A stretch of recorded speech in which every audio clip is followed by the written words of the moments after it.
Mister X spy action thriller സിനിമകൾ ഇഷ്ടപ്പെടുന്നവർക്ക് ആസ്വദിക്കാൻ പറ്റുന്ന ഒരു ഗംഭീരമായ ഒരു സിനിമയാണ്. എനിക്ക് അങ്ങനെയാണ് മിസ്റ്റർ എക്സ് തോന്നിയത്. ഇതിൻ്റെ പ്ലോട്ട് എന്ന് പറയുമ്പോൾ അതീവ പ്രഹരശേഷിയുള്ള 7 പ്ലൂട്ടോണിയം ക്യാപ്സ്യൂളുകൾ അടങ്ങിയ ഒരു ന്യൂക്ലിയർ ഡിവൈസ് അത് കാണാതാകുന്നതോടുകൂടിയാണ് സിനിമ ആരംഭിക്കുന്നത്.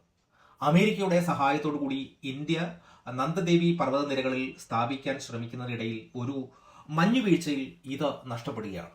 വർഷങ്ങൾക്ക് ശേഷം റഷ്യൻ യുറേൻ പർവ്വതനിരകളിൽ നിന്നും ഒരു സംഘം ഇത് കണ്ടെത്തുകയും പാകിസ്ഥാന് കൈമാറാൻ ശ്രമിക്കുകയും ചെയ്യുകയാണ്.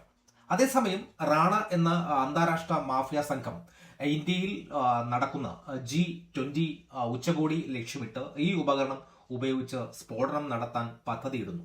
രാജ്യത്തെ ഈ മഹാവിപത്തിൽ നിന്നും രക്ഷിക്കാൻ ഇന്ത്യൻ രഹസ്യാന്വേഷണ ഏജൻസിയായിട്ടുള്ള റോ രംഗത്തിറങ്ങുന്നതും ഏജന്റായിട്ടുള്ള ആര്യ ഈ ദൗത്യം ഏറ്റെടുക്കുന്നതുമാണ് സിനിമയുടെ ഇതിവൃത്തം എന്ന് പറയുന്നത്.